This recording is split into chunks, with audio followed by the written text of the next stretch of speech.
ఆచి చికెన్ మసాలా. మంత్రి పొన్నం ప్రభాకర్ మాట్లాడుతున్నారు. ఇప్పుడు అలా చూద్దాం. తెలంగాణ నుంచి ఎంపికైన 8 మంది భారతీయ జనతా పార్టీల ఎంపులు చీము నెత్తురు లేకుండా వాటిని విని ఎంజాయ్ చేసేటువంటి దౌర్భాగ్య పరిస్థితి వింటే తెలంగాణ తల్లి రోధించేటువంటి పరిస్థితి ఉంది. అలా ఏ మాత్రం బాధ్యత ఉన్నా, తెలంగాణ రక్తమున్నా తేజస్వి గారు మాట్లాడినటువంటి మాటలు తెలంగాణ ప్రజల ఆత్మగౌరవం కాదు, అమరవీరుల ఆత్మక్షోభని కాదు, అవమానపరచడమే కాదు, ఇలా తెలంగాణ యావత్ ఉద్యమ స్ఫూర్తికి విఘాతం కలిగించే విధంగా మాట్లాడినారు. ఏ రాజ్యాంగంగా ఏర్పడలేదా? ఇంత పెద్ద దీర్ఘకాలిక ప్రజల ఆకాంక్షకు కాంగ్రెస్ పార్టీ నిర్ణయం తీసుకొని ఆనాడు భారతీయ జనతా పార్టీ కీర్తిశేషులు సుష్మా స్వరాజ్ గారు రాజ్యాంగం ప్రకారంగా పార్లమెంటులో మద్దతు ఇస్తే ఇవాళ ఈ యొక్క ప్రధానమంత్రి నుంచి మొదలుకొంటే మొన్నవరో తెలుగుదేశం ఆంధ్ర ఎంపీ కూడా పార్లమెంటు గురించి కూడా మాట్లాడుతూ ఉండే, తెలంగాణ విభజన గురించి మాట్లాడుతూ ఉండే. ప్రతి ఒక్కరికి చురుకునైతుంది. బిడ్డ జాగ్రత్త.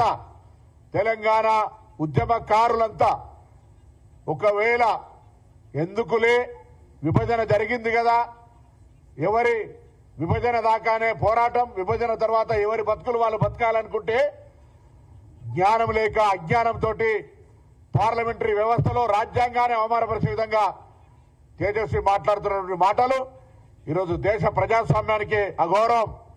ప్రధానమంత్రి గారు కూడా వాటిని వినాలి. కాంగ్రెస్ పార్టీ మా నాయకుడు రాహుల్ గాంధీ గారు కూడా మెయిల్ చేశాం. అది పార్లమెంట్లో తొలగించేదాకా, ఆ పార్లమెంటు రికార్డుల నుంచి ఆ పదాలు తొలగించేదాకా డిమాండ్ చేయాలని కూడా కోరుతా ఉన్నాం.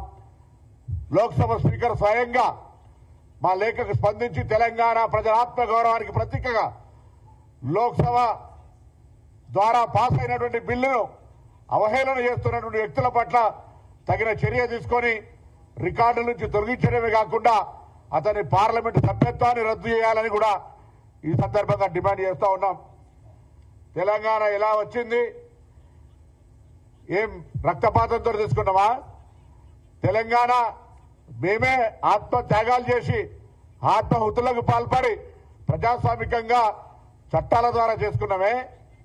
మరి అటువంటి పరిస్థితిని ఇలా మీరు ఈ విధంగా ఇష్టం వచ్చినట్టుగా ఇష్టం ఉన్నప్పుడు మాట్లాడుతుంటే ఎవరు ఎందుకు మాట్లాడుతలేరు అని అడుగుతా ఉన్నా. ఇవాళ పెద్ద పెద్ద మాటలు మాట్లాడే తెలంగాణ బీజేపీ అధ్యక్షుడు రామచంద్రరావు గారిని అడుగుతా ఉన్నా.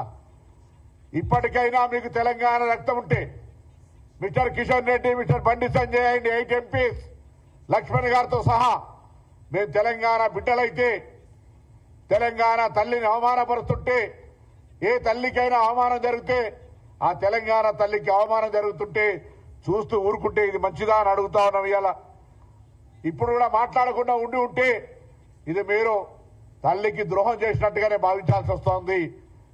ఆనాడు శాసనసభ్యత్వానికి రాజీనామా చేయకుండా పరారైన వ్యక్తి ఇవాళ తెలంగాణకు సంబంధించి ప్రాతినిధ్యం వహిస్తున్నప్పటికీ మంత్రిగా తెలంగాణ ఏర్పాటును ప్రధానమంత్రి మాట్లాడినప్పుడు అంటే భయం ఉండే కావచ్చు, మంత్రిగా తీసేస్తారని మాట్లాడలేదనుకున్నాం. కానీ అమిత్ షా మాట్లాడిన ఇవాళ తెలుగుదేశం పార్టీ ఎంపీ తెలంగాణ ప్రజలను రెచ్చగొట్టే విధంగా ఏదో శాసనసభ తీర్మానం గురించి మాట్లాడుతూ రకరకాలుగా రాజ్యాంగంలో ఆర్టికల్ 3 డాక్టర్ బాబాసాహెబ్ అంబేద్కర్ గారు రచించినటువంటి ఆర్టికల్ గురించి తెలవక అటువంటి అజ్ఞానులు ధనబలంతో మందబలంతో పార్లమెంటుకి వస్తే కనీసం ఆ పార్టీ అనే బుద్ధి నేర్పాలి.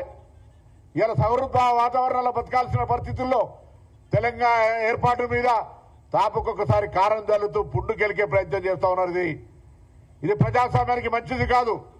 అసలు దేశ ప్రజాస్వామ్యంలో రాష్ట్రాల కూటమిగా ఏర్పడ్డ ఈ దేశంలో ప్రజాస్వామిక ఫెడరల్ సిస్టంలో తెలంగాణ విభజనను అవహేళన చేస్తుంటే తెలంగాణ ఏర్పాటుకు సంబంధించినటువంటి ప్రక్రియ ఆ వేదిక లోక్సభ అయితే అక్కడనే దానికి తెలంగాణ ఏర్పాటుకు అవమానం జరుగుతుంటే ఎందుకు ప్రేక్షకులుగా ఉంటా ఉన్నది వ్యవస్థ? ఇవాళ నేను మళ్ళీ డిమాండ్ చేస్తా ఉన్నా. భారతీయ జనతా పార్టీ అధ్యక్షుడు రామచంద్రరావు గారు, కేంద్రం ప్రాతినిధ్యం వహిస్తున్న ఎంపీలు, లోక్సభ, రాజ్యసభ, మీరు ఈ అంశాన్ని తీవ్రంగా తీసుకుంటే నేను తెలంగాణ ఉద్యమకారులందరికీ విజ్ఞప్తి చేస్తా ఉన్నా. ఇది ఏ ఒక్కరికి అవమానకరం కాదు. ఇలా తెలంగాణ ఉద్యమ స్ఫూర్తిగా తెలంగాణ ఉద్యమకారులంగా అనేక సందర్భాల్లో మనం మన హక్కును గుర్తింపును అడుగుతున్నప్పుడు మనను అవమానపరిచి మన ఉద్యమాన్ని మన ఏర్పాటును తెలంగాణ విభజన విధానాన్ని అవమానపరిచి మాట్లాడుతున్నటువంటి వాళ్ళ పట్ల మరొక్కడు నోరు విప్పే ధైర్యం చేయకుండా చట్టరీత్యా ప్రజాస్వామ్య రీత్యా రాజకీయ రీత్యా అన్ని రకాలుగా వాళ్ళ నోళ్లకు వాళ్ళకు బుద్ధి చెప్పేటువంటి ప్రక్రియ జరగాలని కోరుకుంటా ఉన్నా. ఇది నిజంగా దురదృష్టకరం. ఇటువంటి వ్యాఖ్యలను మాట్లాడేటువంటి పార్టీ ఇంకా తెలంగాణలో నాయకులు తిరగగలుగుతా ఉన్నారంటే కూడా నాకైతే నేను ప్రజాస్వామ్యంలో లా అండ్ ఆర్డర్ బ్రేక్ అవుతుంది కాబట్టి ఆలోచన చేస్తాను. లేకపోతే నిజంగా మీకు ఏమాత్రం కన్న తల్లికి ద్రోహం చేసి తిరుగుతున్నట్టుగానే భావించే పరిస్థితి తప్ప ఇంకొకటి కాదు.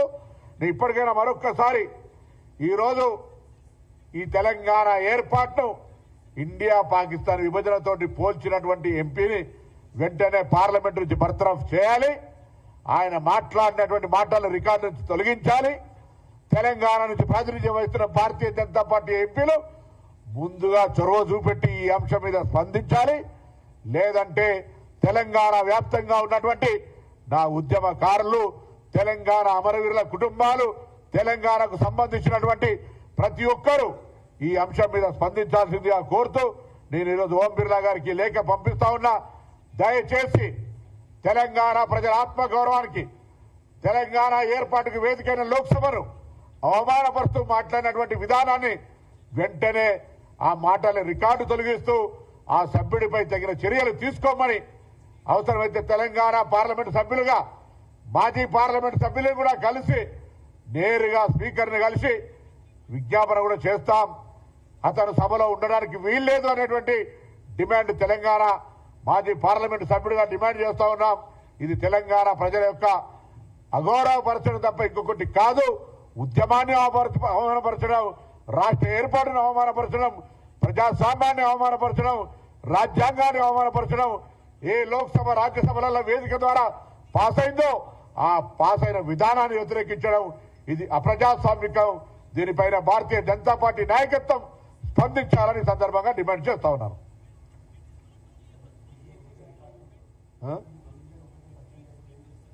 ప్రజా ఉద్యమం ప్రజల లోపల భారతీయ జనతా పార్టీ అసలు వైఖరి చెప్పే ప్రయత్నం చేస్తాం. తెలంగాణ రాకుండా అడ్డుకుంటాం అటువంటి వ్యక్తులను. తెలంగాణ ఆత్మగౌరవానికి భంగం కలిగేటువంటి వ్యక్తుల పట్ల తెలంగాణ ప్రజలకు తప్పకుండా చీమున్న ఎత్తురు ఆనాడు తెలంగాణ కోసం కొట్లాడిన ప్రతి వ్యక్తి రాజకీయాలకు అతీతంగా ఇటువంటి వ్యాఖ్యల మీద స్పందించాలని కోరుతా ఉన్నాం.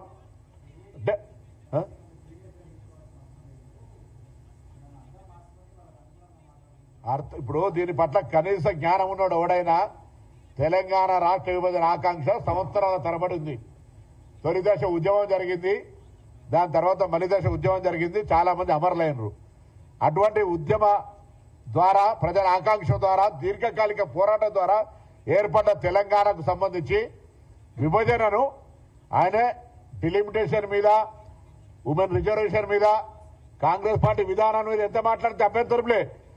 వారు మాట్లాడుతూ తెలంగాణ విభజన పాకిస్తాన్ భారత విభజనతో పోలవడం అంటే ఇది పూర్తిగా దురదృష్టకరం. అటువంటి వ్యాఖ్యలకు మద్దతునిస్తే వారు తెలంగాణ బిడ్డగా మేము గుర్తించాం, వాళ్ళకు తెలంగాణ రక్తం లేదుగా భావిస్తాం. అరే జరిగిపోయింది. తెలంగాణ వచ్చిన గురించి మాట్లాడితే ఏం ఆయనకు మరి ఆనాడు 3 రాష్ట్రాలు ఇచ్చినాడు, ఇవ్వాల్సిండే కదా మీరు. ఒక ఓటు 2 రాష్ట్రాలను ఇయ్యని కారణంగా ఇవన్నీ జరిగినాయి. మీరు కదా కాకినాడ తీర్మానం చేసిరు. నాలుగేనా తాటి పట్టానా? ఒక ఓటు 2 రాష్ట్రాలని ఆ రోజు మాట్లాడింది మీరే కదా కాకినాడ తీర్మానం. ఆనాడు 3 రాష్ట్రాలు చేసిరు. దాని తదుపరి తెలంగాణ ఇచ్చి ఉంటే ఆనాడు చంద్రబాబు నాయుడు సలాం కొట్టి గులాంగిరి చేసి మీ పార్టీ సరెండర్ చేసి కదా తెలంగాణ చీమరెత్తులు ఎక్కడ పోయింది ఆనాడు రామచంద్రరావు.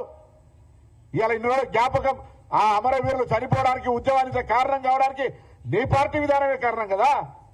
ఇలా ఇది మాట్లాడితే దాని గురించి The way the Congress party, the UPA, divided the two undivided Andhra Pradesh into AP and Telangana, it was done in the partition of AP and Telangana was done in a worse fashion than the British did the partition of India and Pakistan. This is the kind of legacy they have, Adhyaksha. If you remember, the way the Congress party, the UPA, divided the two undivided Andhra Pradesh into AP and Telangana, It was done the partition of AP and Telangana was done in a worse fashion than the British did the partition of India and Pakistan. This is the kind of legacy they have, Adhyaksha. If you remember, the way the Congress party, the UPA, divided the two undivided Andhra Pradesh into AP and Telangana, it was done the partition of AP and Telangana was done in a worse fashion than the British did the partition of India and Pakistan. This is the kind of legacy they have, Adhyaksha. If you remember, the way the Congress party, the UPA, divided the two undivided Andhra Pradesh into AP and Telangana, it was done the partition of AP and Telangana was done in a worse fashion than the British did the partition of India and Pakistan. This is the kind of legacy.